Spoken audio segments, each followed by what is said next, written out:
Good evening, everyone. Welcome. Thank you for being here. Good to be with you all in person. Good to be with everyone on Zoom. I was excited to see friends from near and far appearing on there. My name is Michael Cavuto.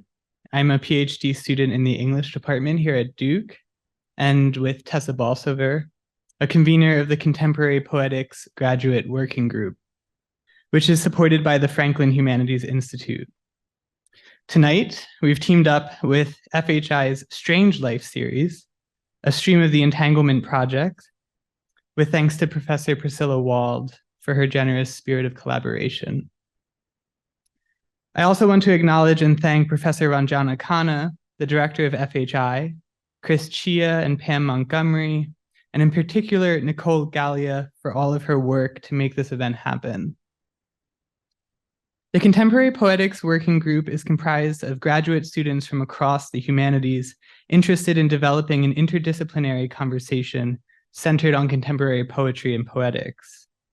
The working group seeks to emphasize experimental literary writing as a unique mode of thought that engages and expands scholarly fields of inquiry. I cannot say anything too revealing about the Strange Life group. As an interloper, I'm forbidden. It keeps itself veiled. But what I will say, from what I know of its fantastic events this fall, which so far have also centered poets, is that the Strange Life series seems to probe the Heraclitan insight that we, quote, are estranged from that which is most familiar, to paraphrase Charles Olson's translation. This problem, the perpetual difficulty to know ourselves, is at the heart of our guest Robert Kocik's work. It is an absolute honor to welcome Robert to Durham and to Duke, someone whose thinking, writing, and acting in the world has meant an enormous amount to me. It's no easy task to introduce Robert Kocik. His work across a range of media, transdisciplinary and antidisciplinary, in theater, dance, architecture, building, and art making, revolve around the body as primary medium while resisting any conventional categorization. In fact, it is his great attention to recentering the body as a medium of creative potency that preserves his various efforts in artistic and generative practices as genuinely creative and non-conforming anti-categorization, to use a term of Peter Lamborn Wilson's, one of Robert's early publishers. 2 years ago, when I was finishing an issue of the Slow Poetry in America newsletter that featured Robert's work, I asked him for a short author's bio to add to the back panel. He responded, "Who am I to you?" Not the type of question you want to receive when you're in the final stages of putting together a publication. I'll try to provisionally answer that now. I was introduced to Robert first as a teacher and a poet. It happened in those rare and very special community spaces that harbor vibrant poets' genealogies. In this case, New York's Poetry Project at St. Mark's Church in the Bowery.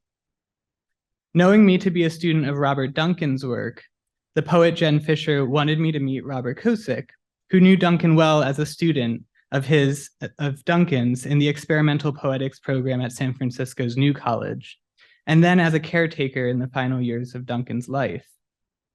Jen invited me to join Robert's course called Prosody. She described the Prosody course as occurring intermittently, whenever the call went out from Robert, that it takes place sitting on the floor in his Bed-Stuy apartment, and that you would show up at a certain time without any idea when it would end. Such a format may sound familiar to anyone who knows about alternative poets schools, New College, the early years of the SUNY Buffalo Poetics program, Black Mountain College here in North Carolina, and many, many others that continue to exist without institutional affiliation. I have been attending Prosody ever since that first invitation and can honestly say it has radically changed my understanding of poetics and its place in our lives as all of making. And from what, with what, do we partake in, quote, all of making? Collective poiesis, as Nathaniel Mackey would say.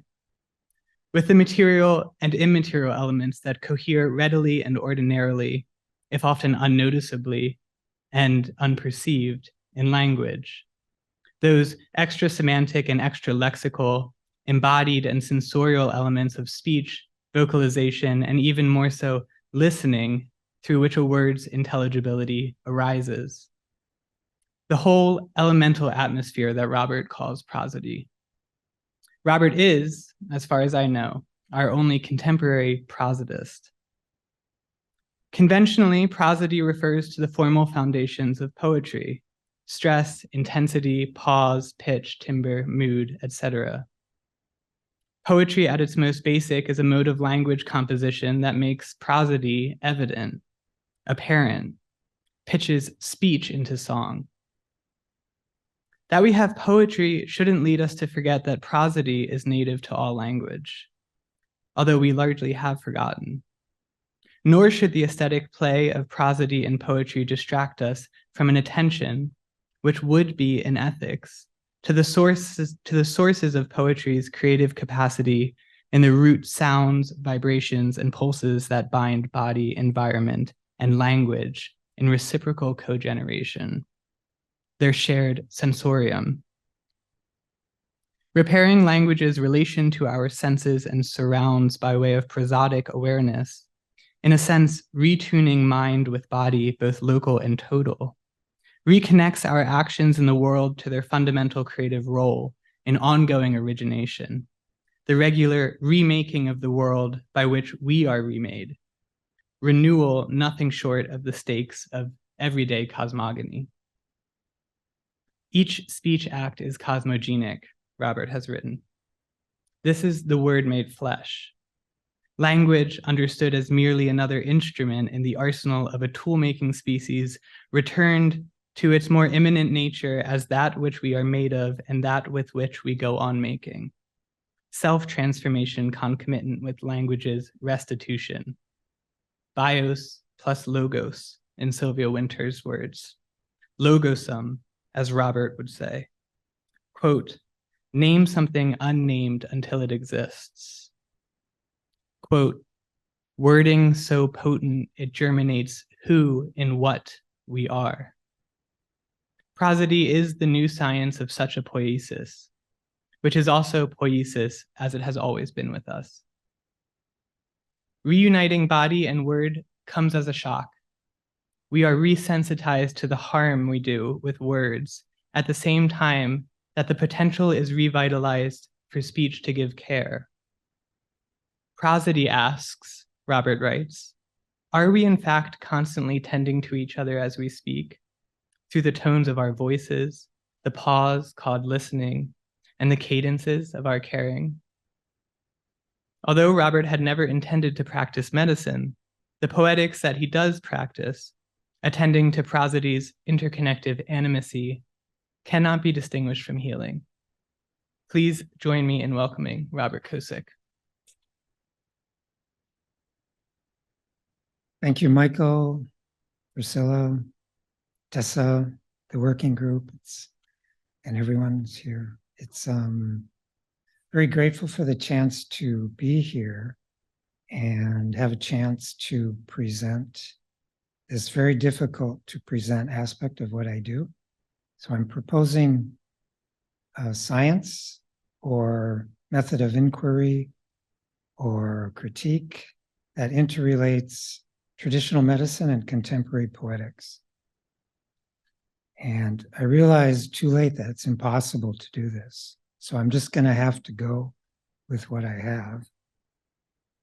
have. May all I make, compound or assemble together, be medicine. So that's from a preliminary prayer for practicing Tibetan medicine. This is the poetics I want to elaborate on. I want to open a discussion concerning medicine and poison in poetry through Tibetan medicine. Your body, speech, and mind are medicines.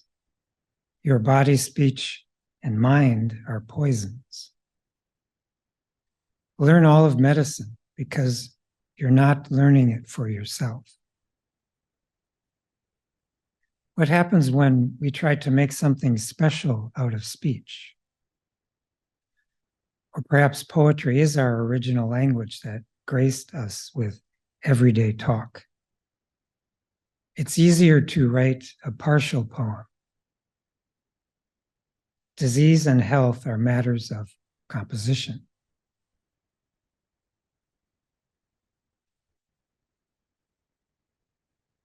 So as part of my prosody work many years ago, I sought out instruction in mantra as what I considered the most potent aspect of phonic speech. And mantra is integral to Tibetan medicine. And the teacher that I work with, Dr. Nita Chanagsang, calls the mantra aspect mantra pharmacy. So I have been learning mantra pharmacy. And during the pandemic, Dr. Nita decided to teach Tibetan medicine online. And like Michael mentioned, I had no intention of practicing medicine. And especially like an Asian medicine, it was literally elementally foreign to me. And I didn't believe I could ever viably help others through Sowa Rigpa, Tibetan medicine. So it was during the first meeting with Dr. Nita, as he was introducing Sowa Rigpa, one question I asked and one answer given completely dispelled my resistance. It reconstituted me. And what I liked about that moment is I didn't decide. You know, we all suffer making millions of decisions every day. And this one, it just suddenly started. And this is what I was doing fully. So some important basics. Sowa Rigpa is the Tibetan name for traditional Tibetan medicine. Can be translated as the science of healing and happiness, or the nourishment of awareness. Mantra is mind protection. Tantra is body protection based on transformation of poisons. Sutra is spiritual protection based on transcendence, unworldliness, and avoidance of poisons. So I'm proposing the protection of poetry. That's the science, the art science.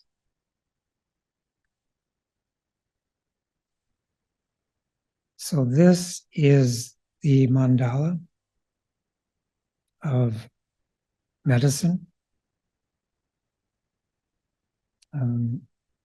It's a lot to try to explain at one glance, but when the question I asked Dr. Nita was like, who are all the figures? And he explained that in the lower right corner there, you see some white characters. And he said, this mantra, the abode of medicine, which is a plan for Sowa Rigpa, which I'll explain a little bit about. It belongs to the corner there where those white figures are. I say, who are they? And he said, they are the rishis. So the rishis are the poets or sage poets who received the Vedic hymns. And rishis, I have entirely identified with as a poet and kind of in the lineage of the rishis, like I consider all of us. They're just the basis, in a way, the earliest poets that we have. So suddenly I was placed in this mantra. And then I asked him, what are they doing there? How did these poets get in the medicine mandala? And he answered very simply and quickly, they are the impartial ones. And that word just hit me like impartial. And like in relation to the quadrants, so the rishis are in that lower right quadrant. The other quadrants are the Buddhists and the non-Buddhists, and then the deities. So each of them are kind of have their identity and their agendas. The Buddhists practice inner techniques, inner medicine, inner alchemy. The non-Buddhists are just the outsiders. So they're looking for fulfillment, satisfaction, enlightenment on the exterior, generally speaking. And then the divinities are in their own kind of category.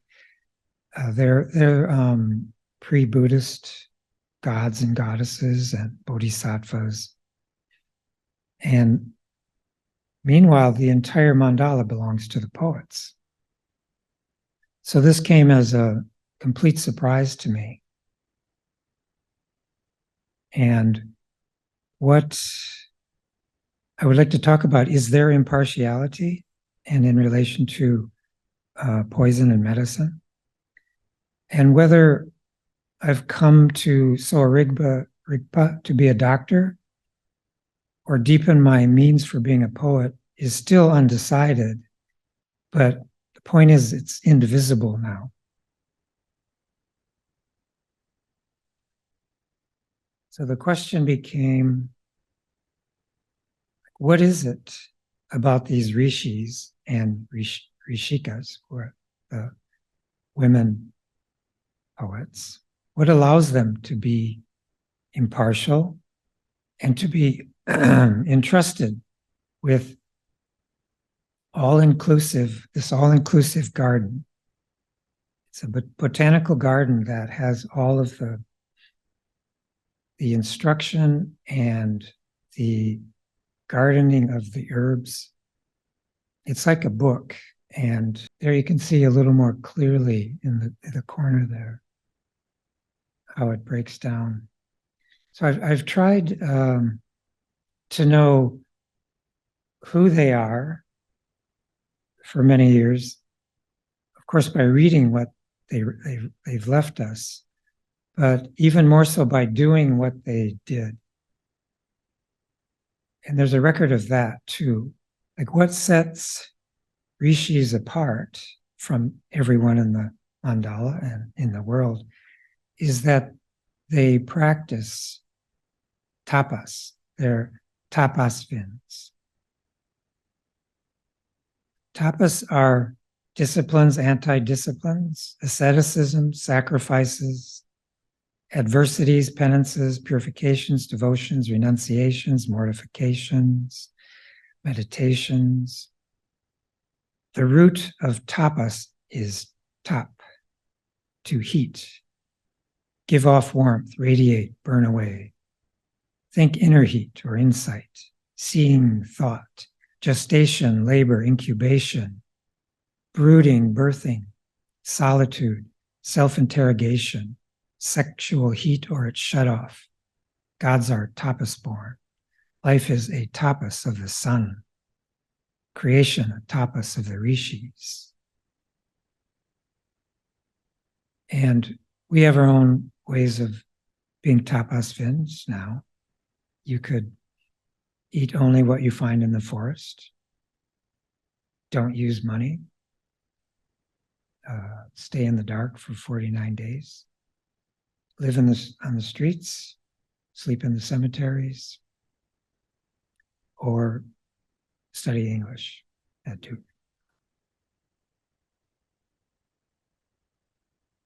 So what is the psychophysiology of impartiality?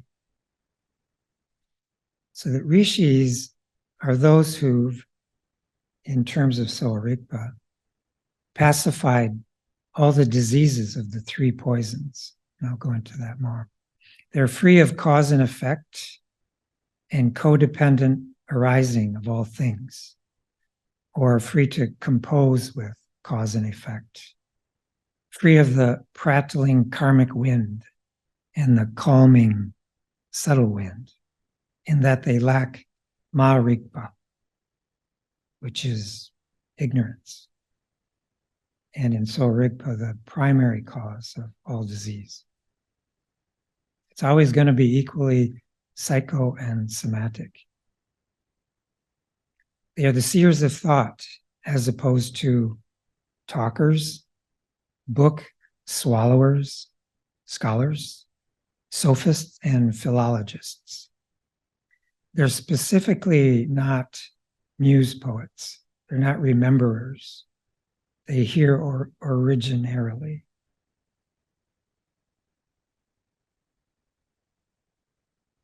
The opening speech in the four tantras, okay, this is the garden. Then there's the book that Sowa Rigpa is based on. It's called the Four Tantras. It has 156 chapters and it teaches through graphics too, which we'll be going into.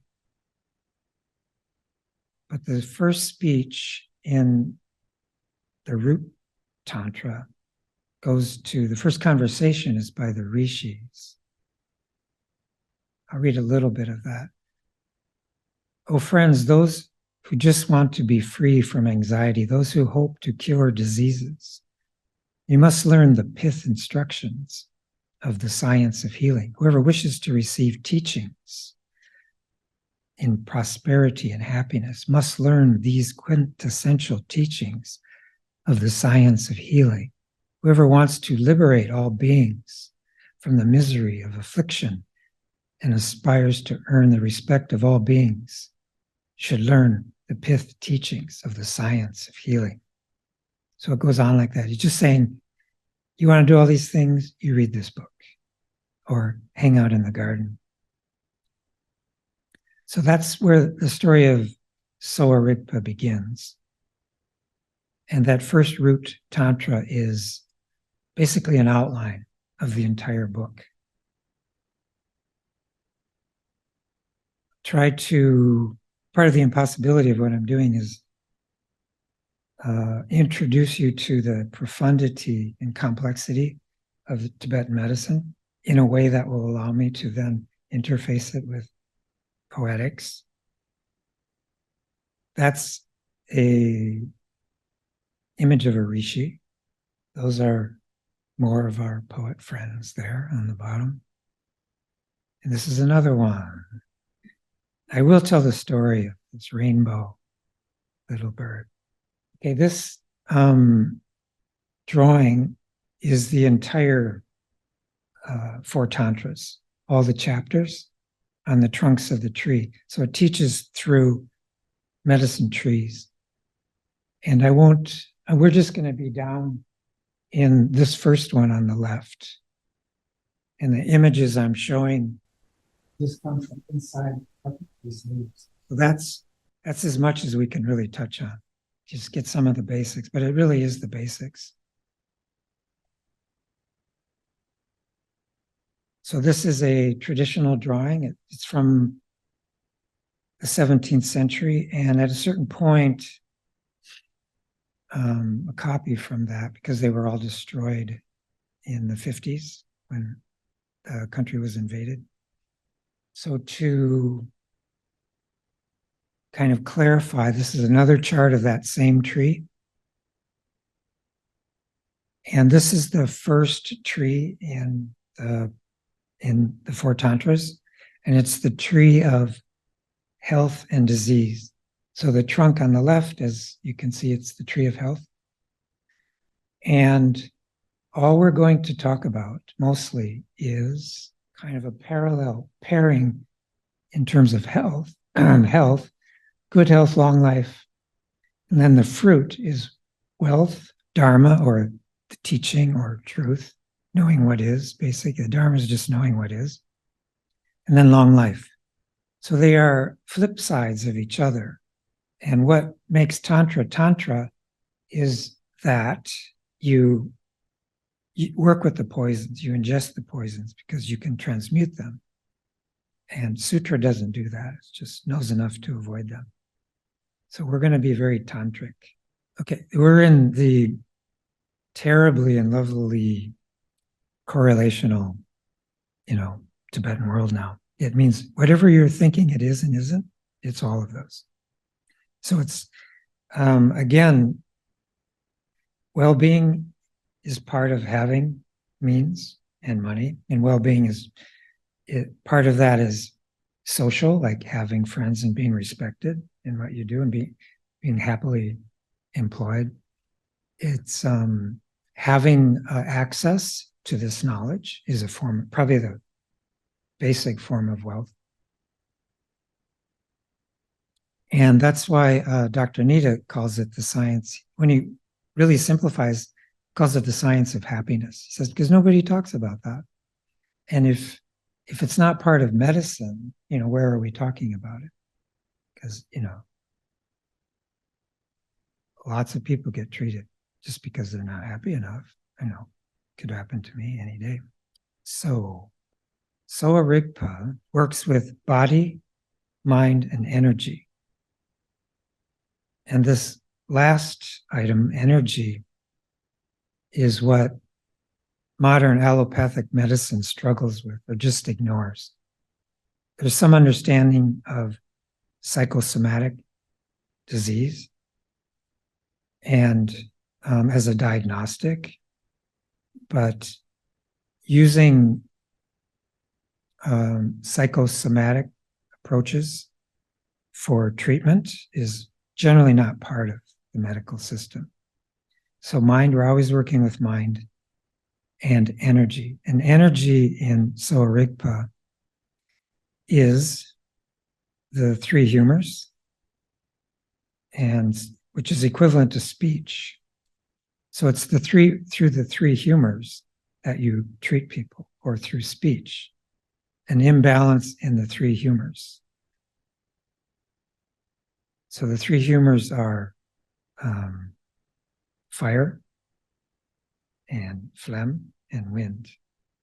And phlegm is a combination of earth and water. So everything, the imbalance of those three, a deficiency or an excess or kind of a disproportion or distortion, that's what causes disease. And we get into these three poisons through Ma Rigpa. But the goal is always the fruits up there. That's your job as a practitioner, is to get people there. And working through the three branches, so they're the three branches of the humors. The green is wind, the red is fire, and the brown is phlegm. It's the different, each of them have 5 different types, and then 5 different ways they present themselves. And I won't go into that too much, but I just want to say that the humors are also correlated with the poisons, such that wind is attachment and addiction. Fire is anger, hatred, and aversion. And phlegm is ignorance and confusion, or Dr. Nita says stupidity. And I asked him, isn't that a little harsh? And he said, well, stupidity is when you know better. It's not ignorance. Ignorance, you don't even know. You're not doing things that are healthy. So stupidity is when you know better and you do it anyway.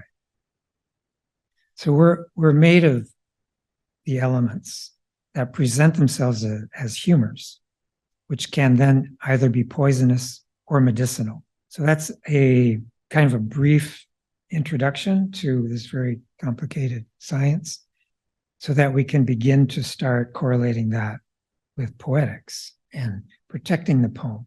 And the question whether poetry even wants to be protected, mostly from itself. Apparently not. We had protections for it, again, traditionally. So does poetry fear lack of energy to transform? Like in the case of maybe Rilke, wants to keep his demons. Does well-being weaken poetics?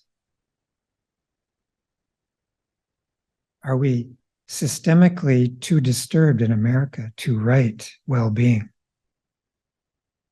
The interdependence we live in, dragging us down, swirling down the late Kali Yugan drain. It's a quote, if language really makes us kings of our nation, then without a doubt, it is we, the poets and thinkers, who are to blame for this bloodbath and who have to atone for it. So that's Hugo Ball, the Dadaist, probably in 1920, early 20s. And this is after the war, the World War I. And most of the, the avant-garde, the futurists included, were for the war. They were for industrialization.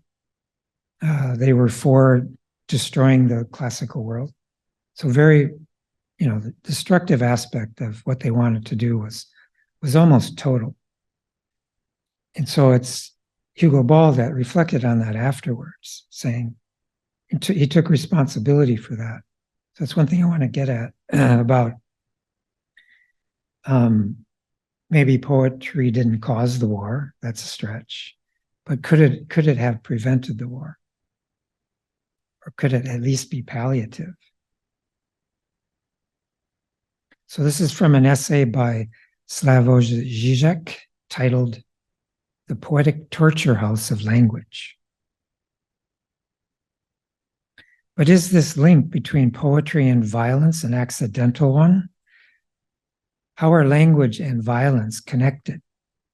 What if, however, humans exceed animals in their capacity for violence precisely because they speak?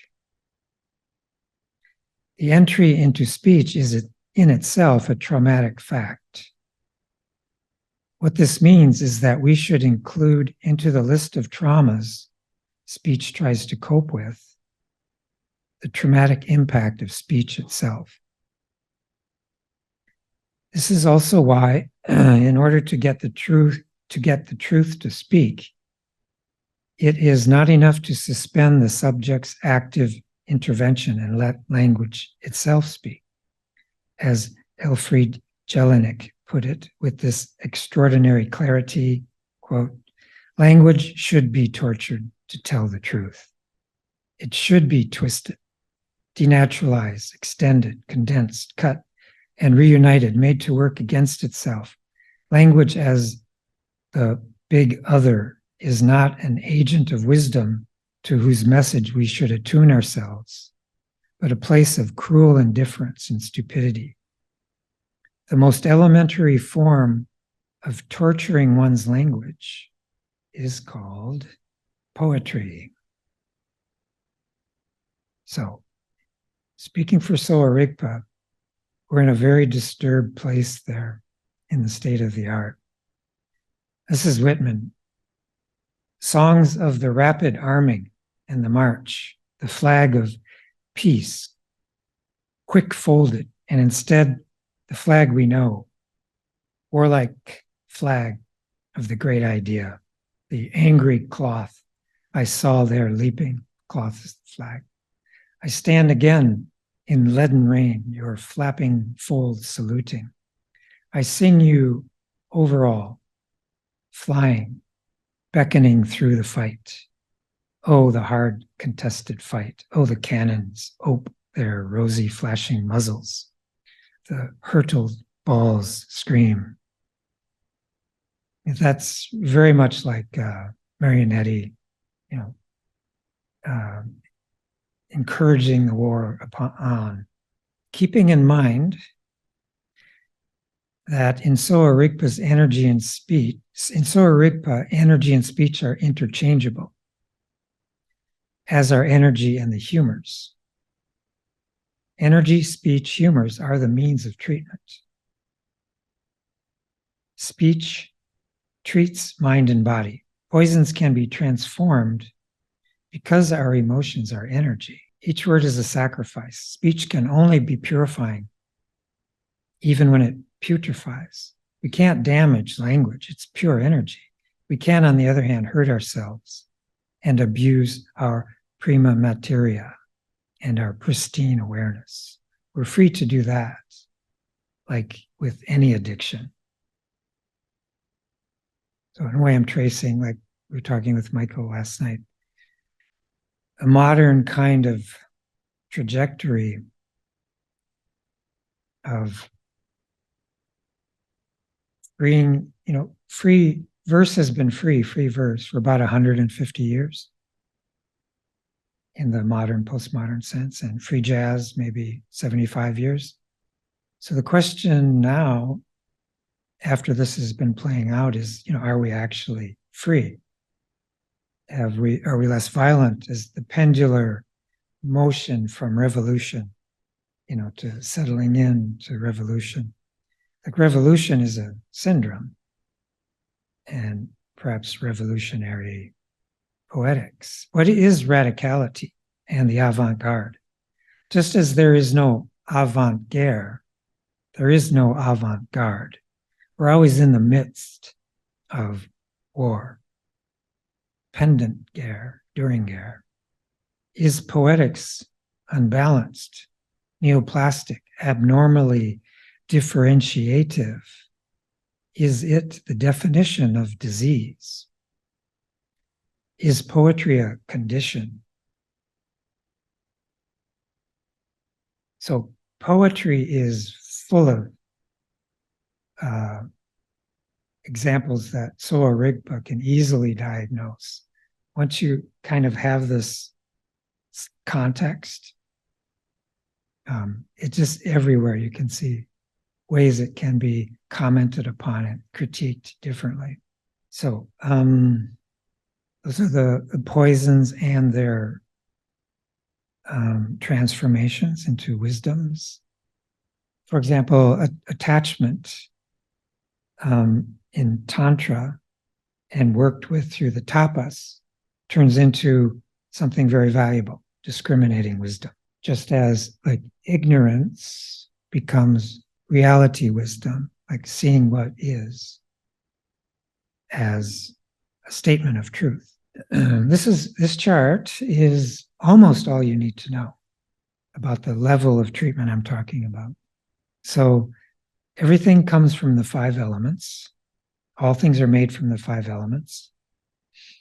And they reduce to the 4 elements because space is considered the womb of all the other elements, the matrix. And that reduces to natures. First, it reduces to the humors, 3 of them, and that image is on the right. We'll go into that more. And then finally, in terms of Sowa Rigpa, the elements reduce to either hot or cold. Diseases are either hot or cold. That's like your starting point. And you're always working with the 3 humors: lung, tripa, bacon, phlegm, wind, bile, and their associated poisons or imbalances. So that's how you start. Just examples of poems. And I never really cherry pick from poetry, but here I'm doing it just to quickly make a kind of point. So Baudelaire, for example, in Spleen et Idéal, a good example of no more, not only is the poem not protected, but what was your kind of guiding force, the muse, which also allowed you the language you were going to use, has like turned on the poem. My poor muse, alas, what ails you today? Your hollow eyes are full of nocturnal visions. I see in turn reflected on your face horror and madness, cold and taciturn. So that's a very different tutelary spirit from a muse in a traditional sense. And then William Blake, more interesting in that this is taken from Marriage of Heaven and Hell, Proverbs of Hell. So he's working with poison and medicine. You have samsara, nirvana, you have poison and medicine. But what he replaces one with the other. Like what we think, in terms of our morality is like evil, he'll say it's good. So he inverts that, but not categorically. In seed time, learn, in harvest, teach, in winter, enjoy. Drive your cart and your plow over the bones of the dead. The road of excess leads to the palace of wisdom. So it's always situational. He's responding to what he would consider a repressive age. So he's pushing for what the medicine will be for that age to break, that barrier. So that's the radicality there. He knows what he's up against and how to overturn it, turn it into a kind of medicine. He who desires but acts not breeds pestilence. The cutworm forgives the plow. The fool would persist in his folly if he would become wise. The pride of the peacock is the glory of God. The lust of the goat is the bounty of God. The wrath of the lion is the wisdom of God. Always be ready to speak your mind, and a base man will avoid you. Everything possible to be believed is an image of truth. The tigers of wrath are wiser than the horses of instruction. Expect poison from the standing water. You never know what is enough unless you know what is more than enough. So he's pushing for the excess, he's pushing for the imbalance. Damn braces, bless relaxes. That's always been one of my favorite little adages. From Marianne Moore, below the incandescent stars, below the incandescent fruit, the strange experience of beauty. Its existence is too much, tears one to pieces, and each fresh wave of consciousness is poison. Each fresh wave of consciousness is poison. So the mind is medicine or poison. Wordsworth, and this place of our forefathers made for man. This is the process of our love and wisdom. To each poor brother who offends against us, most innocent perhaps, and what if guilty? Is this the only cure? The dungeon. Merciful God, each poor and natural outlet shriveled up by ignorance and parching poverty, his energies roll back upon his heart and stagnate and corrupt till changed to poison. They break out on him like a loathsome plague spot. It's a perfect example of a presentation and cultivation of a disease and how disease works. So then we have also the antidote poets. Mémé Bersin-Bruget. Look inside when you are struggling.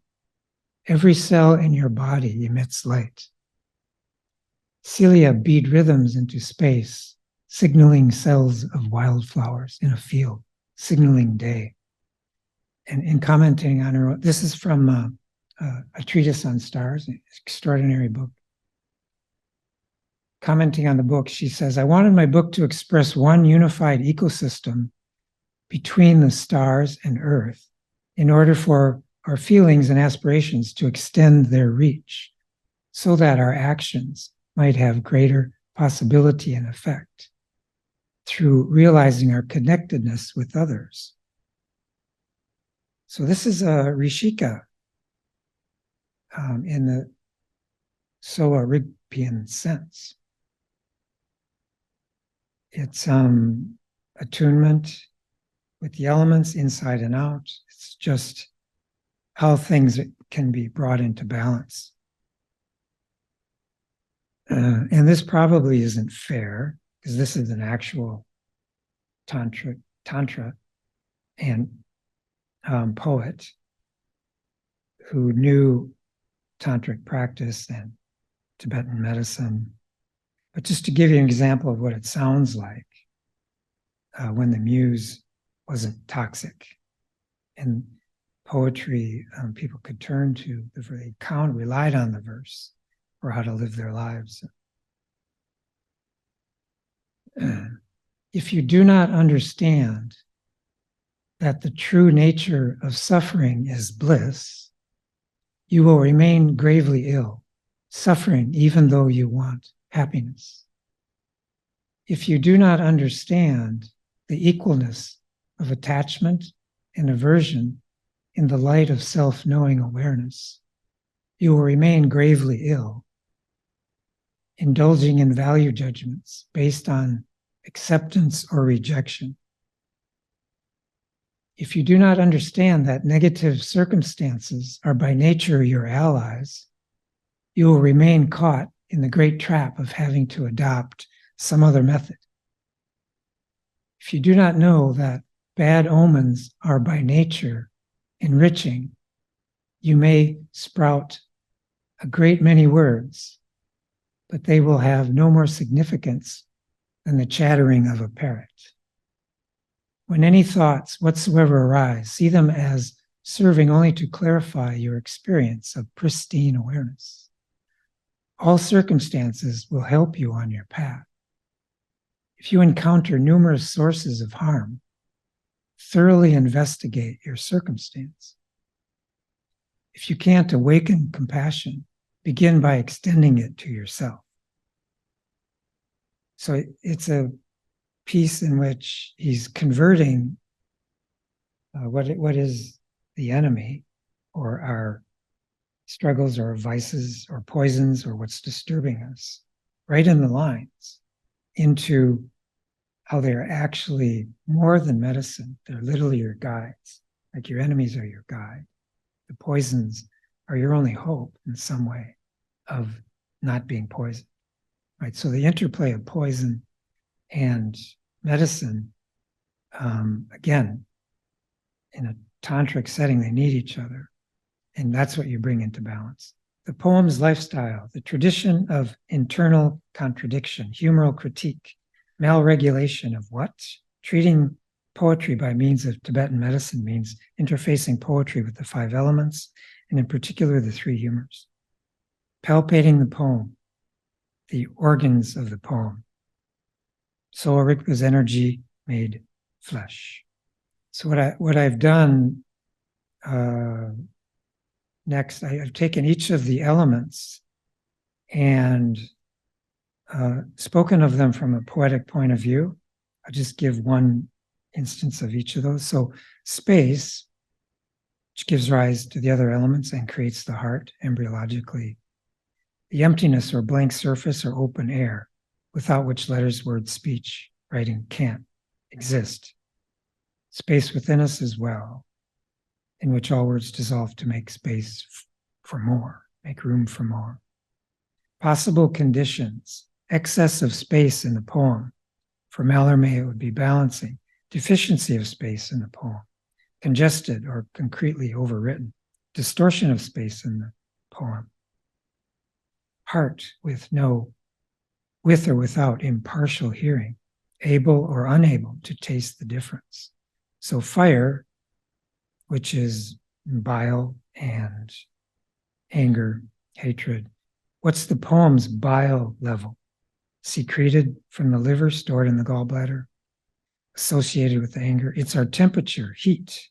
Does it have the heat of insight? Does it assimilate even itself? Does it mature? Is it intaking enough to learn and maintain life? Or is it just writing itself down? Too convinced of itself? Or fire is the medicine of anger, or self-respect and defense of all life. The bile of ego is headquartered in the heart. Lack of this secretion creates depression and excess arrogance. Antidote for self-pride is divine confidence. Fire is quickly out of control. Out to win. Too little fire affects your vision. Water, just the kidneys, phlegm, confusion. It's fluidity, cohesion, connection. What do poems filter when they do the work with purifying the waste? A poem that presents only the purified part of the process. Would it be a solution, a decoction, tincture? or perhaps a pretense. What do kidneys do in the poem? They greet waste, make waste. They make waste waste. A dehydrated poem, a desiccated metric, an interstitial drought, a no or low blood pressure poem. Nothing to secrete, no sap, no suggestiveness. Swollen poem, bloated, a ballooning body, an emergency need to make the poem distinctly other than our bodies, because we could be poisoned, so we do something else with the poem. Imaginary ICU poem being kept alive artificially. Poem treating its owner, free of the person, living its own life while living the life of its owner. Wind, which is the lungs and attachments. Diction. Wind is everything that moves. It is that movement. It is that movement exists at all, that there is existence. Movement changes time. Heartbeat, breathing, peristalsis, musculature, metabolism.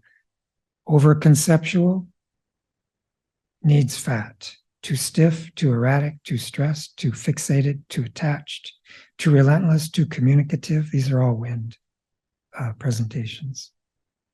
Too all over the place, seek comfort. Too new again. Earth, which is phlegm, ignorance, lethargy. A phlegmatic poem. Talking in its sleep, a poem without a memory. Voluminous, blocking its own view. Unshakably understandable, drab kindness. So this is all you would need for your kit for diagnosing poetry through Sowa Rigpa. This is a chart of the characteristics of each humor. So when you're treating somebody, this is what you look for. This is what you try to identify as the energy body that you're actually treating in between body and mind. It's like solved my problems of subtlety of the subtle body. It embodies that. It's like made flesh, subtlety made flesh, because you can see the humors in the body. You can treat them. You can watch them change or improve. Okay, we definitely don't have time to go to the next level, but they're trees of diagnosis, which is what this is. According to each humor, you follow out the symptoms and come up with a balance or imbalance. And then there's a tree of treatment. This is considered the tree of the patient. And this is the tree of treatment, or sometimes it's called tree of collaboration between the patient and the doctor. So these are how you treat according to the symptoms, like what herbs you use, what condition you use, warm, hot. I was going what I would have said if I kept going was what vow is to Sowa Rigpa practice.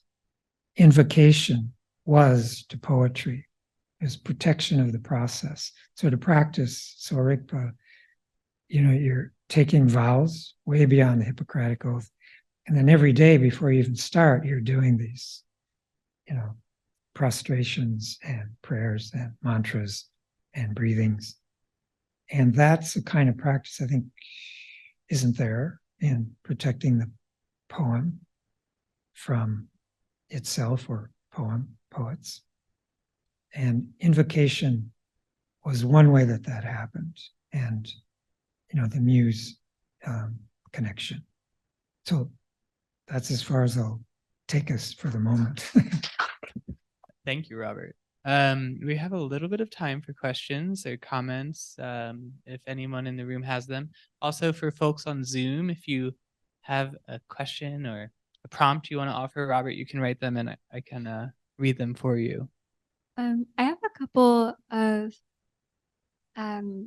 really specific questions and then one larger question. The first one is just, is the Sowa Rigpa tree, is that based on a particular kind of tree? Do you know? Not that I know of. Mhm. It came about when they were developed so that anybody could read them. You have to realize literacy would have been kind of rare. So it allowed anybody to understand medicine, and they were developed for that. And they replace unbelievable memorization of treatise in the book and that. So you can just refer to this. That's how they came about in the 17th century. They hadn't been there before that, but if they're a particular kind of tree, I tried to even know by the leaf that is traditionally drawn, but I don't know. Tibet isn't exactly known for trees, so they might have had to imagine what a tree was in some case. And another question was, in the traditional Rishi poems, like the 14th century one that you showed, Yeah. Are they using a strict meter? Or what is the sort of prosodic, is it sort of legislated? Is there a specific form, or just does it change with the poem? They're metered. I don't know what Longchenpa was using because I see the translations. Mm-hmm. So I can't read back across. Like in Sanskrit, which I can kind of make sense out of. It's very clear to me. A meter is what the hymn is. Mm-hmm. Meter and the hymn are identical. They're non-different. And it's also a divinity, and it's a family of rishis that would use that meter. And it was necessary, for the receiving and protection of the poem, because they're mantras that were passed down impeccably, orally, for, it could be thousands of years before they were finally written. And the meter was what was safeguarding that. It aided in memorization, for sure, and in recitation. And how they would vary the recitation by moving the meters around and breaking up the phonemes. This word, first word, last word would go to the center like this, and then they would keep going like that. All kinds of operations they were using, called vikriti, to make sure it would continue to be known and memorized. But I'll look into that, what Longchenpa was. These are poems from the Pith book that he wrote, from the treasury that he's most known for. It's the poetry book. I think the other ones are more prose. There's many volumes in that collection. Thanks for a great talk. I don't know, is this on? Thanks for a great talk. That was so interesting. I have a very flat-footed question. So I've been watching you talk about the diagnosis and treatment, and talk about how that enhances our reading of the poetry. Can you talk a bit about using the poetry in diagnosis and treatment? Because I think that's what you're getting at and what you're doing, right? I mean, that's the science I'm kind of talking about. The critique is the modern word for that. But to be able to read someone's poetry, which don't worry, I'm not going to do this to students out there. Don't even think about it. But you can see, you could, according to the 5 elements and imbalances, it's quite clear, this potential science. And, the reason I intend to do it to help get us out of this kind of Kali Yuga, a very discordant age that seems to be running out of time. So it's an emergency. And it's also a call to my fellow poets that whatever arises in you, by the time you're writing it down, it's probably too late. We have to be working on how things arise in you. So the practices of the rishis, which we did some last night, that are from that time, and what made them rishis, and what made these mantras templates for phenomena. In the treatment, can you get someone to revise the poem as part of a cure? So I'm thinking of like Roy Schaefer, who did a lot with narrative and psychoanalysis, who talks about literally having a person tell the story in a different grammatical form. So if you say, I am angry at Debbie, I'm sorry, Debbie makes me angry, he'd say, what part of speech are you? Well, I'm the direct object. Okay, make yourself the subject. Yeah. I am angry at Debbie. This is part of the cure. So you're talking about a really deeper kind, or at least as deep kind of cure. Do you have them rewrite the poetry to do that? Yeah, I would have them go to the tapas first. I mean, it's good to mess around with the mechanics, and what you have, you can do that. And that's important to do. But I'm trying to put the emphasis on the practices, the nature of mind practices, the breathing practices, the mantra practices, because they change things. But in terms of working with, pieces that people have written, first it's on its own terms. Like, what is that writer trying to do? And assuming non-judgmentally, like, is something blocking it, like writer's block? I mean, what a term, right? So first, I would first look at it in a very non-imperious way. It's like, no treatment. There's no treatment. I want to know if you're doing what you want to do. And what I mean by the truth, the same way I go to the rishis and those practices, like when I came to them, it was just, what is that truth? What is that reality? Not mine. It's like I just, as susceptible as possible, just wanted to know what that was.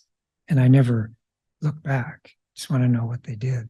So, I would, and to do it otherwise is the kind of imperial way to go about it. It's like, I'm going to get something out of this, or I disagree.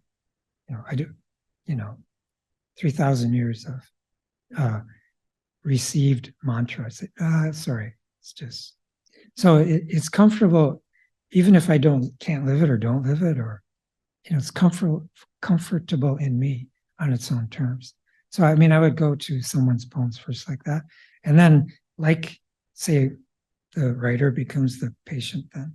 It's like, how are they in relation?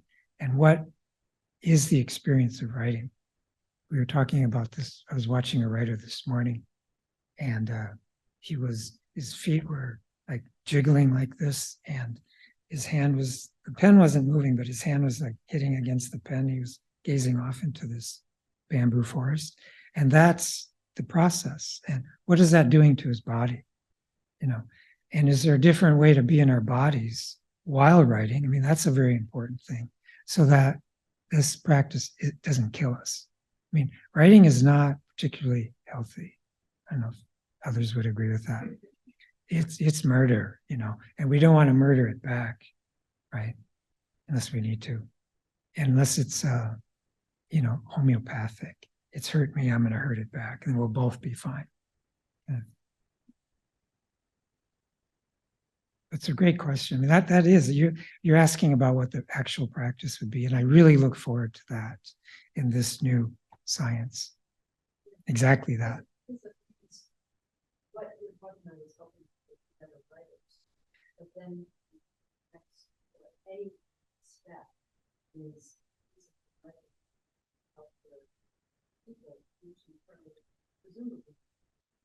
Yeah, and then finally we would get to the Hugo Ball question, the responsibility and atonement, preventatively at least, for what's happening. And the Zizek he really goes at that. He looked at how the political, power mongers in the old Yugoslavia, they were poets who became the politicians. And he said it was not harmless, and it was integral to them becoming what they were. So we've seen this, so many times now, how the poetry played into the violence. And so, do we have a recourse? We have two questions on Zoom. I'm wondering if Robert might have something to say about one, the relationship between treatment and mythology, and two, what I sense could be a striving towards the end of poetry as primarily concerned with the act of writing, the connection between poetry and writing. And the end of poetry. Or the end of poetry as primarily concerned with the act of writing. So maybe a poetry in excess of the act of writing.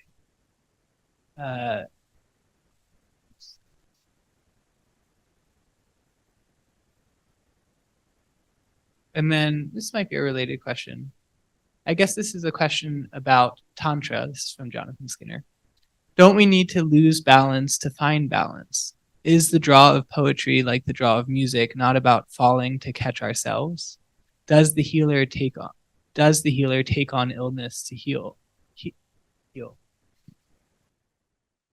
Yeah, I mean, that is if you're tantric, and it's always dynamic.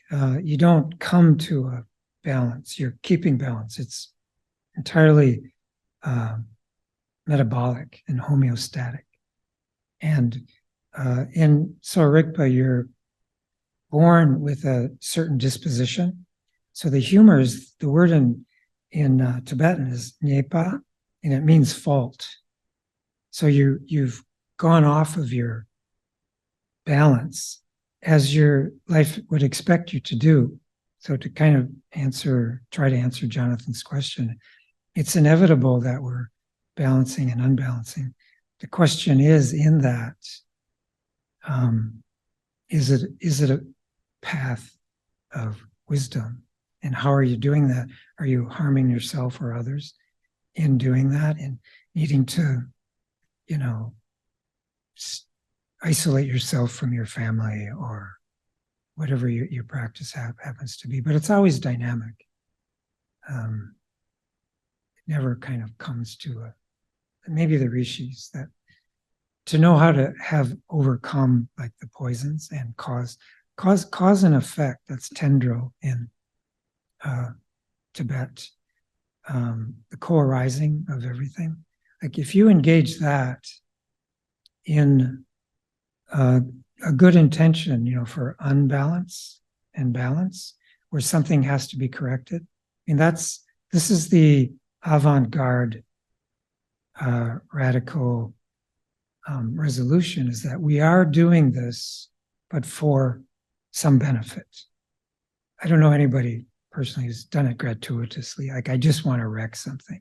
There's something you need to overturn, something that's not fair. So the imbalances are there. But if you are unbalanced too, or you're trying to treat, things that are disturbed, now there I would take exception, like with Janet, or approach it in a different way. Like we have a responsibility to be in balance because of all the imbalance. If it's us, then we're talking about ourselves and balancing that. And if that's all we can do, like Longchenpa says, like compassion for yourself, if you can't give it out there. But I think the responsible practice is to try and be in balance, because it's really a discordant world we're dealing with. And whatever we can do, it really increases our chances, I think, to do something to be of benefit to other sentient beings, just the bodhicitta way. And then the other question, I'm not completely clear on it, 2 questions, but the writing by being outside of it. Like I do, the writing of poetry is only one kind of poetry, and the poetry reading is only one kind of poetry practice. So I've practiced many, as those who know me know, many vicarious forms of the poem, and withdrew. It was like one of my tapas. I withdrew from recognizable poetry production for a long time, and still do somewhat, so that it can take these other forms. Like I wanted to contribute to other sectors, or I wanted to, write political speech, but as a poet, I wanted to organize political part, the Prosody party. I'm still working on that. If anybody wants to tune in to that. So to work in many ways and not get caught up on writing it down all the time. Like it's like a obsession. Wait a minute. We were talking this morning, was it? About when we're taking showers, we have to have been compelled to leave in the middle of a shower because we had something to write down. It's like, so we're going to develop this waterproof set of writing equipment you could just have in the shower so you wouldn't have to leave. I mean, it can get that kind of ingrown practice. I don't know if that helps. The other question about mythology, Sowa Rigpa and mythology. I mean, it's certainly there. You'll find it more in there are two aspects of Sowa Rigpa, like the medical, and then the Nyingthik, which is the part of it that is a spiritual study, which Yuthok, the founder of Tibetan medicine, also wrote. So he had this hand-in-hand books. They're considered the two roots of Tibetan practice. And I think there's more of the mythological there. And in the medical part, there's a question to what extent it would be useful. I think it can be very useful. Like the four tantras are beautifully written with analogy and metaphor, and the turtle that starts the universe that's shot with the arrow of wisdom, and the turtle doesn't realize it's wisdom. And then the point of the arrow is metal, and the stem of the arrow is wood. So the 5 elements turn into the seasonal calm or seasonal elements, where you have metal, added to autumn and wood added to spring. So those kinds of things, I mean, they just make it rich that way. Probably more in Bon. You have to go back to Bon to get some of the mythology. Like Buddhism, correct me if I'm wrong, but it's really a self-inquiry. It's not using a lot of it's probably in reaction against a lot of extreme tapas, like extreme practices. The Buddha was only arrived at what he arrived at because he was involved in very extreme practices, deprivations for a long time. And then mythology might be part of what the middle way had to exclude. I mean, because it's less concisely instructive in terms of practices that achieve enlightenment. Not sure about that. Whoever asked the question probably would know more than I do. But whoever knew enough to ask that question. We should wrap up here. Thank you, Robert, very much. This was incredibly generous and generous. I hope so.